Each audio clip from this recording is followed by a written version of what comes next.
أعوذ بالله من الشيطان الرجيم.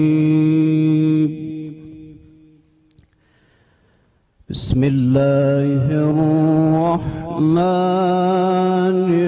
الرحيم.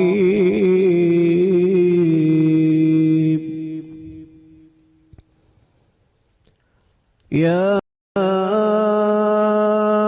أيها الذين آمنوا اتقوا الله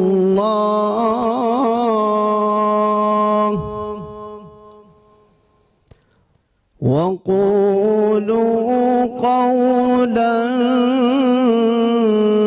سديدا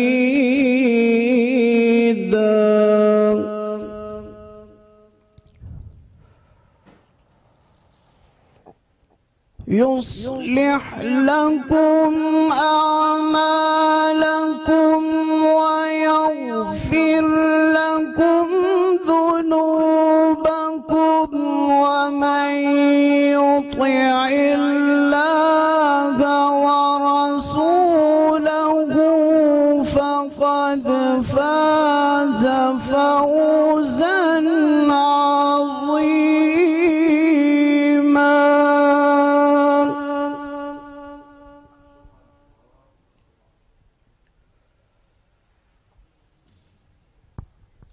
إنا عرضنا الأمانة على السماوات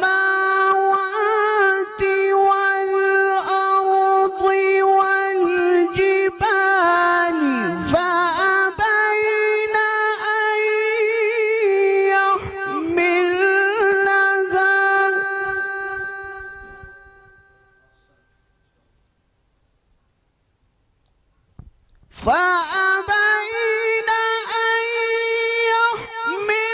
يحملنها وأشفقن منها وحملها الإنسان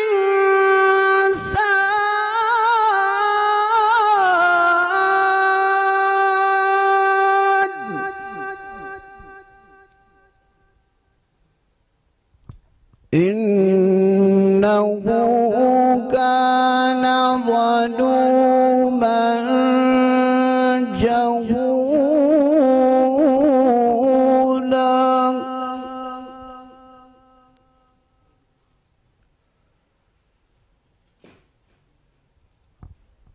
ليعذب الله المنافقين والمنافقات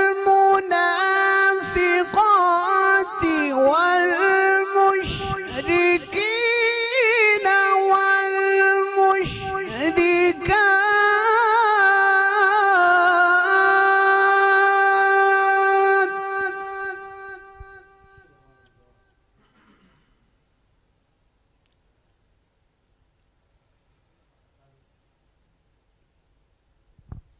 ويتوب الله على المؤمنين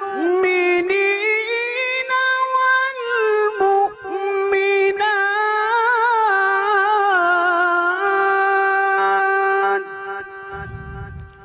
وكان الله غفورا رحيما.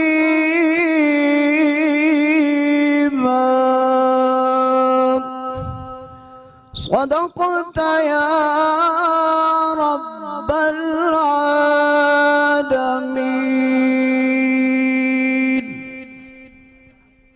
ہم نے خوبصورت تلاوت قرآن پاک سے پروگرام کا آغاز کیا ہے. ناظرین، برصغیر میں ہندوؤں کے قبول اسلام کے بعد بہت سی ان کی رسومات تھیں جو کہ ہمارے معاشرے کا بھی حصہ بن گئیں. پاکستان اور انڈیا الگ الگ تو ہو گئے، لیکن بہت سی چیزیں، بہت سے رسوم و رواج تھے جو اب بھی ہماری پاکستان کی، ہماری مسلمان سوسائٹی میں ہندوؤں والے رسوم و رواج ہی موجود ہیں. ان میں سے ایک رسم جہیز کی بھی ہے. ہم اس کو رسم کہہ رہے ہیں، حالانکہ اگر ہم دینی لحاظ سے دیکھیں تو دین میں جہیز کی کہیں کوئی گنجائش نہیں ہے. لوگ مثال دیتے ہیں کہ نبی پاک صلی اللہ علیہ وسلم نے اپنی بیٹی حضرت فاطمہ الزہرا رضی اللہ عنہا کو بھی جہیز دیا تھا، لیکن ہم یہ شاید بھول جاتے ہیں کہ وہ جہیز کیا تھا. وہ صرف کچھ ضروریات زندگی کی چیزیں تھیں جو کہ ان کے گھر میں ان کو ضرورت کے لیے دی گئی تھیں. لیکن ہم شاید ان معاملات میں دین کو کہیں پیچھے چھوڑ دیتے ہیں اور ہم سوسائٹی کی بات کرتے ہیں کہ ہماری سوسائٹی میں تو اب یہ چیزیں عام ہو گئی ہیں, اچھا اس نے بھی دیا, اس نے بھی دیا, اس نے بھی دیا, اگر یہ بھی دے دیں گے تو کیا برائی ہے. یہ برائی ہے, کیونکہ جب امیر آدمی اپنی بیٹی کو جہیز دیتا ہے تو شاید وہ تو تحفے کے طور پہ دے دیں, لیکن ہماری سوسائٹی کا 80 سے 90% جو طبقہ ہے, ہماری جو آبادی ہے, وہ یا تو غریب ہیں یا متوسط طبقے سے تعلق رکھتے ہیں. ان کے لیے یہ امیروں کا دیا گیا تحفہ اپنی بیٹیوں کے لیے دینا ایک عذاب بن جاتا ہے. جہیز ہمارے معاشرے میں ایک لعنت کی طرح کس طرح پھیل چکا ہے, اور ہمارا دین اس معاملے میں کیا کہتا ہے, اس پہ بھی ہم بات کریں گے آج کے پروگرام میں. میں ہوں آپ کی ہوسٹ عائشہ ذوالفقار. پاکستان کے طول عرض میں جانبین میں طرفین میں بسنے والے جملہ بڑے اہلیان وطن آپ سب کو محمد عائز طیب کی جانب سے السلام علیکم ورحمۃ اللہ وبرکاتہ. آج کا موضوع انتہائی اہمیت کا حامل ضرورت وقت موضوع ہے کہ جہیز ایک ضرورت ہے یا ایک لعنت ہے. اور ہم دیکھتے ہیں بر صغیر پاک و ہند, جس طرح عائشہ نے کہا کہ جب بر صغیر پاک و ہند سے ہم اس خاص طور پہ خطے کو دیکھتے ہیں, کچھ چیزیں ایسی ہیں جہاں پہ دین میں تو اس میں گنجائش ہے ہی نہیں نا, لیکن ہم نے اس کو ضرورت بنا لیا ہے. جب اس کو ضرورت بنایا ہے تو پھر لعنت کا توق ہمارے گلے میں آ گیا ہے. اور 2018 کی رپورٹ ہے کہ 1 کروڑ بچیاں گھروں میں بیٹھی, ان کی اب تک شادیاں نہیں ہوئیں. وجہ کیا ہے؟ وجہ یہ ہے کہ اگر ایک امیر آدمی بچی کو جہیز دیتا ہے تو پھر یہ اعلان ہوتا ہے باقی کے لیے کہ وہ جب شادی کریں گے اپنی بچیوں کی تو اس سے بڑھ کر دینا ہوگا یا اس کے برابر دینا ہوگا. اور پھر اس سے بڑی ایک بات یہ ہے کہ جو رشتہ دیکھنے جاتے ہیں بچیوں کا, وہ اپنے بیٹے کو ایک بلائنڈ چیک سمجھ کر لے کے جاتے ہیں کہ ہم لے کے جا رہے ہیں اور ہم نے جو اماؤنٹ لے کے آنی ہے اور اپنی جو لسٹ لے کے جاتے ہیں, ہمیں یہ چاہیے, یہ چیز چاہیے. اگر آپ کا بیٹا اس قابل ہے ہی نہیں, پھر شادی کیوں کرتے ہیں آپ؟ ہم تفصیلی کلام اس پہ کریں گے انشاءاللہ آج, کہ ہم جان سکیں گے اس ناسور کو معاشرے میں کس طرح ختم کر سکتے ہیں, آغاز کیسے کر سکتے ہیں.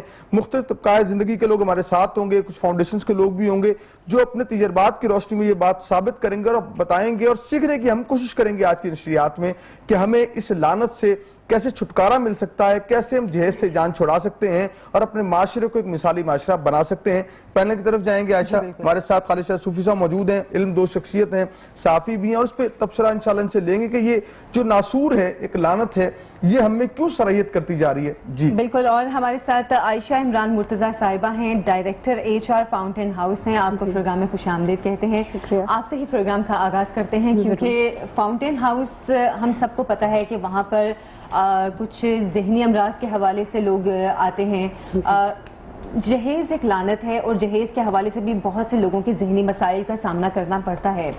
آپ سب سے پہلے بتائیے گا کہ فاؤنٹین ہاؤس میں کیا کبھی اس طرح کے لوگ آئے جنہیں جہیز کی وجہ سے اس طرح کی صورتحال کا سامنا کرنا پڑا ہو کہ یا تو لڑکیوں کی شادی ہی نہ ہو رہی ہو, اور اگر شادی ہوئی ہو تو جہیز نہ آنے کی وجہ سے ان کو برے حالات کا سامنا کرنا پڑا ہو؟ بسم اللہ الرحمن الرحیم. بہت اہم موضوع آج کا آپ نے جو یہ انتخاب کیا ہے اور اس پر بات کر رہی ہے. فاؤنٹین ہاؤس میں مجھے 14 سال ہو گئے ہیں, اور وہاں پہ میں خدمت کا جو مناظر ہم دیکھتے ہیں وہاں پہ معاشرے کا ایک آئینہ ہمیں نظر آتا ہے کہ معاشرے میں کیا ہو رہا ہے. جہاں ہم ذہنی امراض کو ڈیل کر رہے ہیں وہاں پہ ہم بیہیورل ایشوز کو دیکھ رہے ہیں لوگوں کی, اور جو پریشر ہم نے بلڈ کیا ہے اپنی سوسائٹی میں جس کا یونٹ ایک گھر ہے. دیکھیں, گھر میں اگر حالات ٹھیک ہوں گے تو وہ باہر بھی ٹھیک ہوں گے. اگر ایک گھر ٹھیک ہو جائے اور ایک گھر کر کے پورا معاشرہ ٹھیک ہو سکتا ہے. تو وہ جو گھر کا آئینہ ہمارے سامنے ہے وہ ہمیں بتاتا ہے کہ کیسے ہم اپنی بچیوں کے ساتھ, اپنے بیٹوں کے ساتھ ہی ایک فرق سلوک کرتے ہیں. پھر اس کے بعد ہمارا آپس میں ایک دوسرے سے رویہ ایسا ہے کہ ذرا سا لڑا جھگڑا کی تو ہم یہ بجائے اس کے سولوشن کی طرف جانے کے, یا کسی کو ذہنی مرض یا کوئی ایسا نفسیاتی ہیلپ کی ضرورت ہوئی تو بجائے اس کی ہیلپ کرنے کے ہم اس کو کہتے ہیں شادی کر دیں. اچھا, اب شادی میں آپ نے جہیز دیا, آپ نے سب کچھ کیا, ماں باپ نے کس طریقے سے کیا, شادی کر دی, تو جو ان لاز ہیں وہ ان بچیوں کو بجائے اس کے علاج کی طرف لانے کے وہ ہمارے پاس چھوڑتے ہیں اور چلے جاتے ہیں.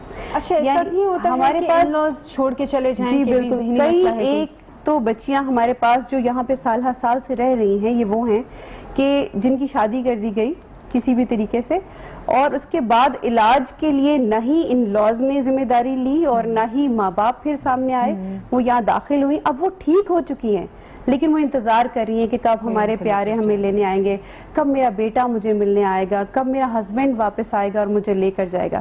تو ہم اصل ایشو کی طرف جانے کی بجائے ہم کوشش کرتے ہیں کہ کچھ ڈیل ہو جائے, ہم آپس میں بات چیت طے کر کے بس شادی کر لیں, ہم چھپا لیں ایشوز کو اور آپس میں شادی کر لیں, اور پھر وہ الٹیمیٹلی ڈیورس کی طرف باتیں جاتی ہیں. ہمارا سیشن کورٹ کے بالکل ساتھ دیوار ہے, آپ جانتی ہیں اس بات کو. تو ابھی ایک ہم نے ریسنٹلی ریسرچ پڑھی ہے کہ پچھلے 6 ماہ میں لاہور کی سب سے زیادہ طلاقیں اس سیشن کورٹ میں ہوئی ہیں. اچھا. اور اس کی ایک بہت بڑی وجہ یہی ہے کہ ہم اپنے جو مین ایشوز ہیں ان پہ کام نہیں کر رہے. ہم آپس میں ایک دوسرے کے بیہیویئرز, محبت, سلوک جو ہمارے نبی پاک صلی اللہ علیہ وآلہ وسلم اور ہمارے دین نے ہمیں سکھایا ہے, ہم اس سے کانٹریری جا رہے ہیں. تو جہیز بھی ان میں سے ایک بہت بڑا ون آف دی فیکٹر ہے جس کی وجہ سے پریشر بلڈ ہوتا ہے, ڈپریشن اور انگزائٹی کا شکار ہوتے ہیں ہم لوگ, اور پھر الٹیمیٹلی ہم ایسے اداروں کی طرف آتے ہیں. بالکل ٹھیک ہے, خوبصورت بات کر رہے ہیں. ساتھ خالد بھائی ہمارے ساتھ ہیں. اس والے سے یہ ایک ضرورت تو ہے نہیں, ایک لعنت ہے, لیکن کیسے ہم جان چھڑا سکتے ہیں جہیز کے اس ناسور سے؟ بسم اللہ الرحمن الرحیم. ربی زدنی علما. آپ نے اپنے انٹرو میں ذکر کیا کہ انڈو پاک میں ہندو مت کے جو اثرات ہیں ہماری سماج پر بہت گہرے ہیں. یہ بات 100% درست ہے, لیکن دیکھنا, اس کو سمجھنا ہوگا. آپ کے سوال کے جواب کے لیے ہمیں اس کے روٹ تک جانا ہوگا. دیکھیں, ہندو مت میں وراثت نہیں ہے. ٹھیک ہے. ہر سماج میں خوبصورتیاں ہوتی ہیں. مذہب سے ذرا ماورا ہو کے سوچیں تو ہر سماج کی یہ جو رسم و رواج ہیں بیسکلی تو اس کا عکس جمیل ہوتا ہے ہر سوسائٹی کا. اچھا, اس کی ایکسپلائٹیشن تب شروع ہوتی ہے جب کچھ لوگ ان رسم و رواج پر ریجڈ ہو جائیں, بضد ہو جائیں. حالات و واقعات میں ان میں ریلیکسیشن ہونی چاہیے, یا عزت اور ناموس کا مسئلہ بن جائے. اچھا, اب یہ ایک جو ہندو مت میں جہیز کا دینے کا جو رواج تھا, اس کی 2 بڑی وجوہات تھیں. ایک تو کمپنسیشن تھی کہ وراثت میں کچھ نہیں ملنا. دوسرا یہ تھا کہ اس سماج میں والدین کے پرائیڈ کا بھی ایک یہ ذریعہ تھا, ایک اظہار تھا کہ والدین نے اپنی بیٹی کو لخت جگر کو کچھ نہ کچھ دیا. ٹھیک ہے. اب by the passage of time ظاہری بات ہے یہ ایک رسم تھی. رسمیں ہمیشہ لیڈ اشرافیہ میں ڈیولپ ہوتی ہیں کسی بھی سوسائٹی کے, اور پھر وہ بتدریج نیچے آتی ہے. جیسے آپ کے ہاں دیکھیں نا, سیل فون, آئی فون کا جو سٹارٹ لیتا ہے امیر آدمی, اور ریپلیکا جو ہے اس کا پھر ریپلیکا آتا ہے. جیسے لیڈیز کے برانڈز ہیں, 20,000 کا جو ایک چلتا ہے یا 25,000 کا سوٹ چلتا ہے, تو اس کے ریپلیکاز آتے ہیں. پھر گریجولی جو نچلا سماج ہے یا نچلا طبقہ اس تک آتا ہے. ٹھیک ہے. اچھا, یہ لعنت کا جو لفظ استعمال ہم نے کرنا شروع کیا, یا جو بن گئی ہے صورتحال, وہ وہاں بن گئی کہ اس میں کچھ نہ کچھ ویلتھ کا ایلیمنٹ ہے. ٹھیک ہے. اب ضروریات زندگی کی حد تک تو اس میں مجھے برائی نہیں نظر آتی. یہ انڈو پاک کا اچھا سماج ہے. آپ کے اپنے ملک میں ہی اب تھوڑا سا شمال. اچھا, تفصیلی کلام میں چاہتا ہوں اس پہ بالکل ہم کریں کہ اس میں کیا وجوہات ہیں کہ آپ کو اچھا لگتا ہے اور ہمیں اچھا کیوں نہیں لگتا. میں ڈیبیٹ انشاءاللہ کریں گے, لیکن نعت شامل کرتے ہیں پروگرام کے اندر. جی, اذہان سلطانی ہمارے ساتھ ہیں, بسم اللہ کریں بھائی. سب دیکھنے والے کو میری طرف سے السلام علیکم. لجپال نبی میرے درداں دی دوا دینا. لجپال نبی میرے درداں دی دوا دینا. لجپال نبی میرے درداں دی دوا دینا. جدوں وقت نزا آئے, جدوں وقت نزا آئے, دامن جگا دینا. لجپال نبی میرے درداں دی دوا دینا. میں نعت تیری پڑھنا, میں ذکر تیرا کرنا.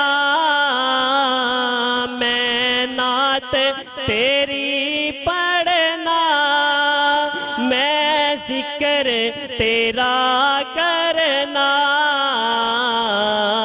اس ذکر دے برکت نال اس ذکر دے برکت نال میرے قبر بسا دینا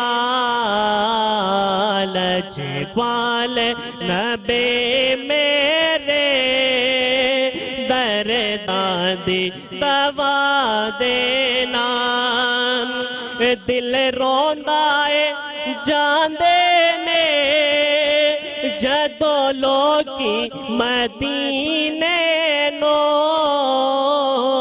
دل روندا اے جاندے نے جدو لوکی مدینے نو ہن سانو بھی آیا کا ہن سانو بھی آیا کا دربار بلا لینا ہن سانو بھی آیا کا دربار بلا لینا لجپال نبی میرے درداں دی دوا دینا. بریک کے بعد آپ کو خوش آمدید کہتے ہیں. ہم بات کر رہے ہیں جہیز خوری کے حوالے سے کہ یہ لعنت ہماری سوسائٹی میں کس حد تک پھیل چکی ہے اور اس کے نقصانات ہمیں کیا ہو رہے ہیں. صوفی صاحب بریک سے پہلے آپ سے بات کر رہے تھے, اپنی بات کو پلیز آپ آگے بڑھائیے گا. جی میں عرض کر رہا تھا کہ یہ تو اگر پاکستان کے شمال میں آپ چلے جائیں تو وہاں لڑکے کو بہت سارا انتظام کرنا پڑتا ہے. بالکل ٹھیک ہے. ابھی ہم ادھر یہ والا پنجاب اور مشرقی پنجاب اور آگے کے حصے کی بات کر رہے تھے تو یہ قبائلی یا معاشرتی جو رسم و رواج ہیں اپنی جگہ ان کی کوئی نہ کوئی اس کے پیچھے فوک وزڈم تو تھا. اب جب سوسائٹی چینج ہو رہی ہے اور ضروریات زندگی بڑھ رہے ہیں, پیسے کی ریل پھیر بھی ہے ایک طرف اور ایک طرف بہت زیادہ غربت بھی آ رہی ہے, تو یہ سوسائٹی بہت ساری ہماری ان بیلنس ہوئی ہے. بہت سارے اس کے طبقات نئے پچھلے 2-1 ڈیکیڈ میں سامنے آئے ہیں. تو اس لیے یہ جو آج ہم لفظ لعنت تک بات لے آئے ہیں یا یہ سامنے آ گئی ہے تو یہ ہے. آپ نے پوچھا کہ یہ ختم کیسے ہو سکتی ہے. دیکھیے سوسائٹی میں کوئی بھی رسم ہے جو کہ وقت کے ساتھ اب رحمت کی بجائے زحمت بننا شروع ہو گئی ہے تو اس کو بدلنے کا سب سے جو بہترین ٹول یا اختیار ہے وہ ہوتا ہے سوشل لیڈرز کے پاس. اب سوشل لیڈر آپ کے کوئی بھی رہنما ہو سکتے ہیں, کونسلرز ہو سکتے ہیں, سیاستدان ہو سکتے ہیں, ڈاکٹر صاحب جیسی شخصیات ہو سکتی ہیں جو سوسائٹی میں بہت نیک نام ہیں, آپ کے دانشور ہو سکتے ہیں. اور دوسرا وہ مضبوط معاشی اور معاشرتی طور پر یا قبائلی طور پہ جو مضبوط شخصیات ہیں وہ اگر سٹینڈ لے لیتی ہیں, وہ اپنے کسی بھی رسم و رواج پہ, جیسے ہم یہی بات کر رہے ہیں کہ آج کوئی بڑا چودھری, کوئی بڑا سیاستدان, کوئی بڑا عالم دین, کوئی بڑا دانشور یہ سٹینڈ لے لیتا ہے کہ یار یہ میں جہاں بیٹی کو بیاہ رہا ہوں میں بیٹی دینی ہی ان لوگوں کے ہاں کہ وہ خوشحال ہیں, انہیں ضرورت ہی کیا ہے کہ میں اضافی فریج, ٹی وی یا باقی جو بھی سامان ہے, گاڑیاں وغیرہ دوں, تو میں تو ویسے کروں گا, میں نے بیٹی کو اعلیٰ تعلیم دلا دی ہے, یہ کافی. تو اچھا یہ ٹرینڈ کچھ اب چینج ہو بھی رہا ہے. ابھی ریسنٹلی ہم نے دیکھا بھی تھا کہ وہ ایک صاحب ہیں, ان کی 5 بیٹیاں ہیں, انہوں نے سب کو CSS آفیسر بنایا ہے, اور ان کا میں ایک انٹرویو سن رہی تھی تو وہ کہہ رہے تھے اپنی بیٹی کو جہیز کی بجائے تعلیم کا زیور دیں آپ. نہیں عائشہ آپ کی بات ٹھیک ہے, لیکن ایجوکیشن کے اعتبار سے لوگ چینج ہو رہے ہیں کہ جہیز والی جو معاملات ہیں لوگ جوں کہ تو ہی وہ واقعی مطلب لڑکیوں کے والد ہیں جو یہ سوچ رہے ہیں. ایک چھوٹا سا میں ایک فلو میں تھا عرض کرتا چلوں کہ وہ بھی بہت سارا چیلنج ہے. اب لڑکے کی ماں جو ایک نارمل طبقے میں یا آپ کسی محلے میں, بھلے وہ اربن ایریا میں ہے یا کسی ٹاؤن قصبے میں ہے یا ولیج میں ہے, تو اب اس پہ بھی بڑے چیلنج ہے, اس پہ بھی سوسائٹی کو چیلنج ہے کہ تیری بہو کیا لے کر آئی ہے. ٹھیک ہے, سیم ایسے جیسے سر آپ کے اربن ایریا کا کہ لڑکی کا پیرنٹس کو یہ چیلنج ہے کہ آپ نے جو داماد لیا وہ کتنا پڑا ہوا ہے, کس خاندان میں بیاہ ہے. اور یہ مڈل کلاس کا تو الٹ ہو چکا ہے. اب آپ نے پیچھے بھی ذکر کیا تھا کہ مڈل کلاس کے لڑکے کو تو رشتہ لینا مشکل ہو رہا ہے. جو سٹیز ہے آپ کے جو اربن ایریاز ہیں, تو یہ اینی ہو صرف جہیز ہی نہیں، اس سے شادی سے ریلیٹڈ بہت ساری ایسی چیزیں جنہیں ریفائن کرنے کی ضرورت ہے ہماری سوسائٹی میں. صحیح. اچھا، ابھی پروگرام میں ہمیں جوائن کیا ہے ڈاکٹر آصف محمود جاز صاحب نے، چیف کلیکٹر کسٹم ہیں، ساتھ ہی chairman Pakistan customs health care society بھی ہیں. بہت شکریہ سر، آپ ہمارے پروگرام میں تشریف لائے، آپ کو پروگرام میں خوش آمدید کہتے ہیں. بہت شکریہ. سب سے پہلے ہم آج کے ٹاپک کے حوالے سے ہی آپ سے بات کرنا چاہیں گے. آپ سن رہے ہیں ہم جہیز خوری کے حوالے سے بات کر رہے ہیں. امیروں کے لیے تو چلیں بہت آسان ہے اپنے بیٹیوں کو جہیز دینا کہ ان کے پاس دولت کی ریل پیل ہے، لیکن ہماری 80 سے 90% جو آبادی ہے وہ غریب یا متوسط طبقہ ہے. ہم اس چیز کو کہتے ہیں، ہم مارچ بھی نکالتے ہیں، اس حوالے سے آوازیں بھی اٹھاتے ہیں، کالمز بھی لکھے جاتے ہیں، لیکن ابھی تک اس چیز کو ختم نہیں کیا جا سکا، بلکہ کم بھی نہیں کیا جا سکا. کیا گورنمنٹ لیول پہ اس کو کم کرنے کی ضرورت ہے، اس کے خلاف ایکشن لینے کی ضرورت ہے؟ دیکھیں جی، گورنمنٹ لیول پہ تو جہیز ایکٹ بنا ہوا ہے، اس میں بہت ساری ریسٹرکشن بھی ہیں، بہت ساری، مگر جب تک طبقاتی تقسیم ختم نہیں ہوتی، جب تک معاشرے میں جو ڈیفرنٹ طبقے بنے ہوئے ہیں وہ ختم نہیں ہوتے، اس وقت تک اس پہ قابو پانا بہت مشکل ہے. اور یہ ساری باتیں جو ہیں اسی وقت ہو سکتی ہے کہ جب ہم اسوہ حسنہ پہ عمل کریں. آپ صلی اللہ علیہ وسلم نے حضرت فاطمہ زہرا رضی اللہ تعالی عنہا کی شادی کس طریقے سے کی تھی، کیا جہیز دیا تھا، تو ان تعلیمات پہ عمل کر کے ہم اس لعنت سے چھٹکارا حاصل کر سکتے ہیں.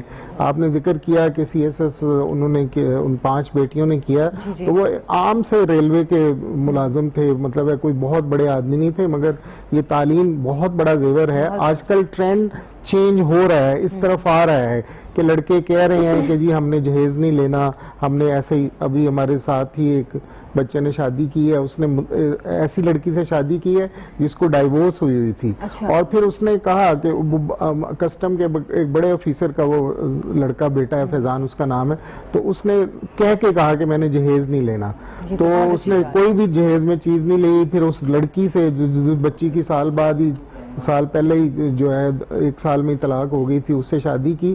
تو اس طرح کی ایگزامپل سیٹ کرنی پڑے گی، اس طرح کے مطلب ہمیں انیشیٹو لینے پڑیں گے، تو پھر انشاءاللہ اس. ڈاکٹر صاحب ماشاءاللہ آپ کا ایک طرف ماشاءاللہ دیکھتے ہیں کام جو ہے کورونا کے کووڈ-19 کے اندر آپ نے بہت زیادہ کام کیا ہے، تو کیا مشکلات پیش آئیں گے؟ کیا آپ نے آبزرو کیا کہ یہ کووڈ-19 جو ہمارے پاکستان تیسری لہر میں داخل ہوگی، اس حوالے سے کیا دیکھنے والوں کو بتائیں گے؟ دیکھیں جی، کووڈ-19 جو پچھلے مارچ سے چلا تھا، چین کے شہر کو ووہان سے نکلا اور ساری دنیا میں اس نے پنجے گاڑ دیے ہیں. پڑوسی ملک میں ہمیں تو اللہ پاک کا پھر بھی احسان کرنا، اللہ کا شکر ادا کرنا چاہیے کہ پاکستان میں سچویشن اتنی خراب نہیں ہوئی جو انڈیا میں اس وقت صورتحال ہے کہ روزانہ شمشان بون کم پڑ گئے ہیں، قبرستان کم پڑ گئے ہیں، کھیتوں میں لاشیں جلائی جا رہی ہیں، 3.5 لاکھ کیسز روزانہ ہو رہے ہیں. تو ہمارے ہاں تو ابھی مطلب ہے اللہ کا شکر ہے کہ وہ ریشو اس حد تک نہیں پہنچی، اللہ اور انشاءاللہ پہنچے گی بھی نہیں. تو اس وقت جو اس سے بچنے کے لیے ایک تو احتیاطی تدابیر ہیں، جو احتیاطی تدابیر ہے ان پہ عمل کرنے کی ضرورت ہے. ان پہ جب تک عمل نہیں کریں گے اور جب تک ماسک نہیں پہنیں گے، جب تک سوشل ڈسٹینس نہیں رکھیں گے، اس وقت تک ہم اس سے بچ نہیں سکتے. اور ایس او پی پہ عمل کرنے کی ضرورت ہے، گیدرنگ میں نہ جایا جائے، اور مساجد میں جو ہے سوشل ڈسٹینس رکھا جائے. اور مطلب ہے مساجد میں پھر بھی میں آپ کو کیا بتاؤں کہ مساجد میں عمل ہو رہا ہے، ایس او پی پہ عمل ہو رہا ہے، سوشل ڈسٹینس بھی رکھ رہے ہیں لوگ، ماسک بھی پہن رہے ہیں. مساجد میں ضرور ہو رہا ہے، لیکن ہم دیکھتے ہیں بازاروں میں نہیں ہو رہا، باقی جگہ پہ نہیں ہو رہا، لیکن مساجد کو فوکس کر کے وہاں ضرور کروایا جائے. ہاں جی، وہاں وہ کر رہے ہیں، مگر یہ ہے کہ اس وقت اس کا الٹیمیٹ بچاؤ جو ہے نا، ویکسین ضرور لگ رہی ہے، پاکستان میں 13-14 لاکھ لوگوں کو لگ چکی ہے، مگر الٹیمیٹ ویکسین جو کووڈ سے بچاؤ کی ہے وہ آپ کا ماسک ہے، آپ کا سوشل ڈسٹینس ہے، تاکہ رکھتے رہیں تاکہ محفوظ رہیں. آپ خوبصورت بات کر رہے ہیں، رانا فرمان علی ہمارے ساتھ ہیں. کیسے ہیں آپ؟ ٹھیک ہیں جی الحمدللہ. رمضان کیسے گزرا آپ کا؟ جی مالا کا بہت ہی شکر ہے. اچھا، میں چاہوں گا نعت پاک کے چند اشعار آپ سنائیں تاکہ پھر نعت پاک کے چند شعر پیش کریں. ہاں جی انشاءاللہ. بسم اللہ الرحمن الرحیم. حضور میری تو ساری بہار آپ سے ہے، حضور میری تو ساری بہار آپ سے ہے. میں بے قرار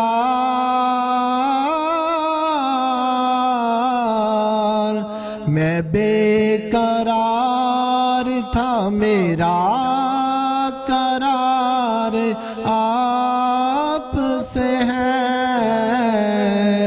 حضور میری تو ساری بہار آپ سے ہے کہاں وہ عرض مدینہ کہاں میری ہستی یا رسول اللہ کہاں وہ عرض مدینہ کہاں میری ہستی جو حاضری کا شرف بار بار آپ سے ہے جو حاضری کا شرف بار بار آپ سے ہے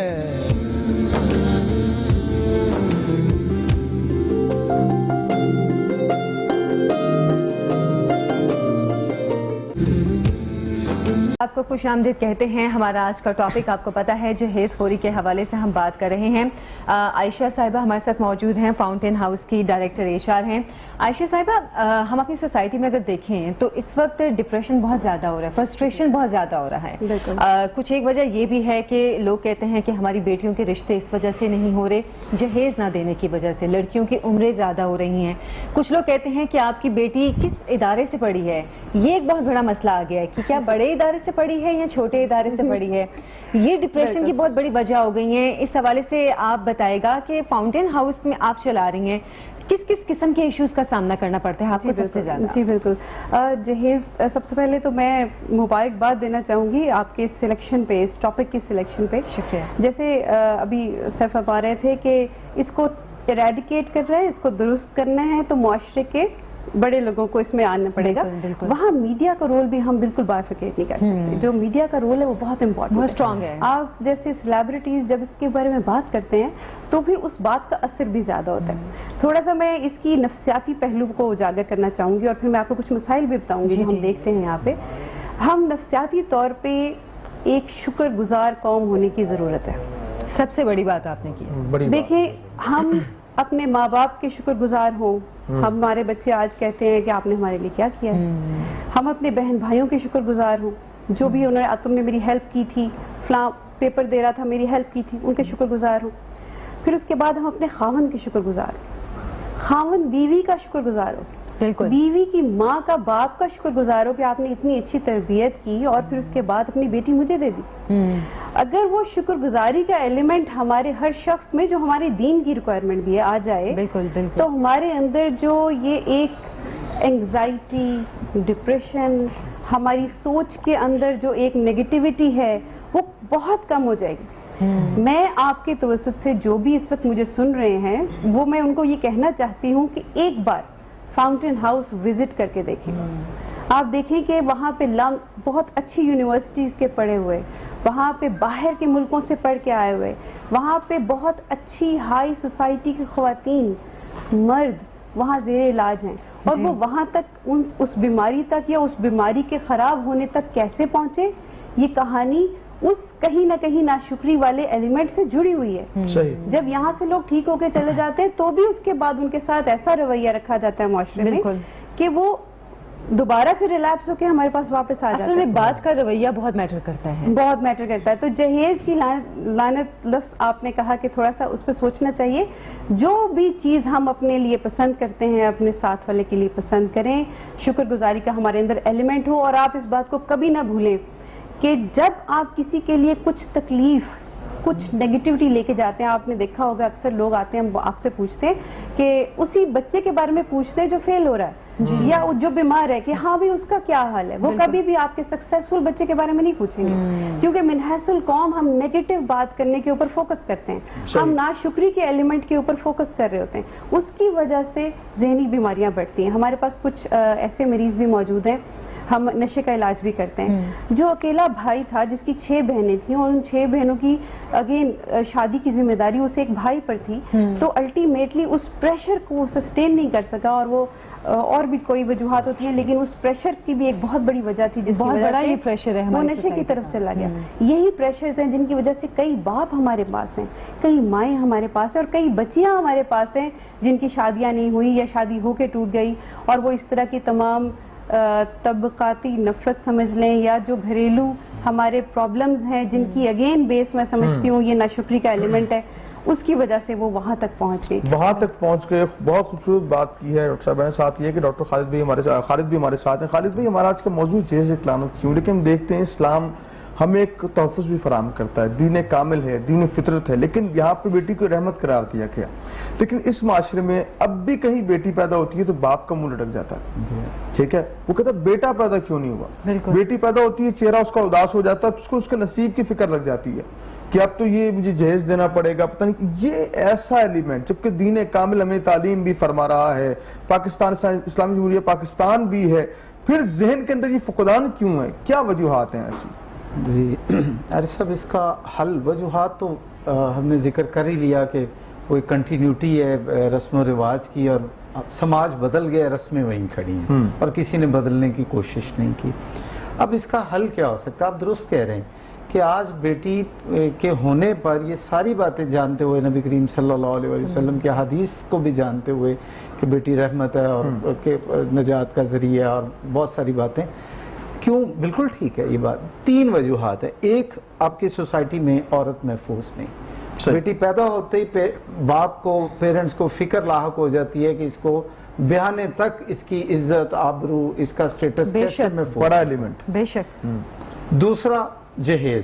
جو ہی بیٹی 2ری 3ری کلاس میں جاتی ہے, ماں باپ کی یہ گفتگو شروع ہو جاتی ہے کہ کوئی کمیٹی ڈال لیں, اس کے لیے کچھ پس انداز کرنا شروع کر دیں کہ بیان ہی ہے, پتہ نہیں تعلیم تو دینی ہے, کس کے ہاں دینی ہے, اور جس کے ہاں دینی ہے اگر خاندان میں بھی دینی ہے تو اپنے بھائی, بھانجے, بھتیجے, کزنز کا پتہ ہوتا ہے کہ ان کی بھی نیچر پتہ ہوتی ہے, ان کی ڈیمانڈ کیا. اور پھر اگلی بات یہ بھی پتہ ہوتا ہے کہ ہماری سوسائٹی میں رواج ہی کوئی نہیں. بچوں کو, نوجوانوں کو تو ہم سکھاتے ہی نہیں ہیں, انہیں تو ہیرو بنا دیتے ہیں. جیسے آپ نے بات کی, ہیرو بنا دیتے ہیں کہ اگر اکلوتا ہے تو ساری بہنیں خدمت میں لگ گئی ہیں. اچھا, لڑکے نے کام کوئی نہیں کرنا اپنا, کوئی گھر میں کام کاج نہیں کرنا. میں وہ تمام لڑکے کامیاب دیکھے ہیں جن کے بڑوں نے یا جن کی ماں نے ساتھ لگایا ہے کام پہ, گھریلو کام میں بھی لگو. تو اگلی بات ہوگی شادی کی. اب شادی کی بھی مصیبت یہ ہے کہ بہنیں 1 ہیں, 2 ہیں یا 10 ہیں. کبھی ہم نہیں شروع میں کہتے کہ یہ ہماری جو بیٹی ہے اس کو ایسی دلہن بنائیں گے, اس کی ایسے شادی کریں گے. ہمیشہ بیٹوں کے بارے میں کہتے ہیں.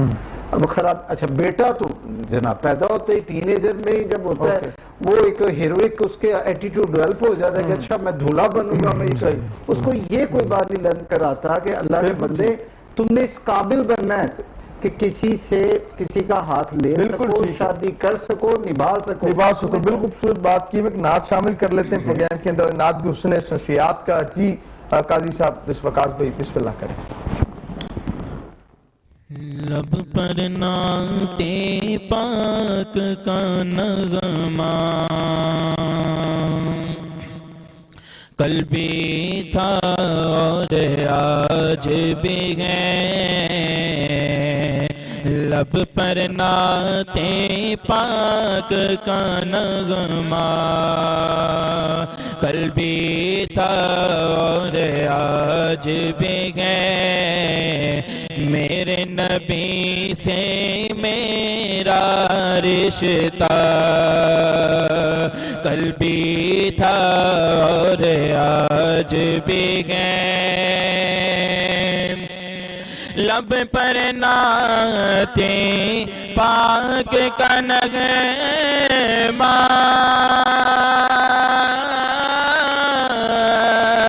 کل بھی تھا اور آج بھی ہے.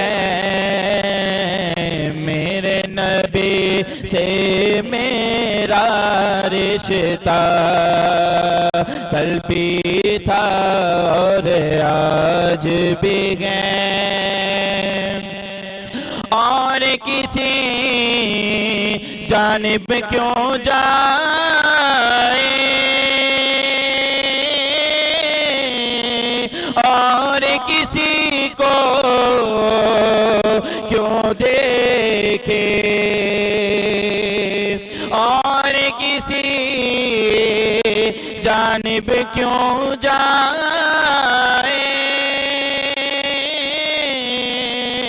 اور کسی کو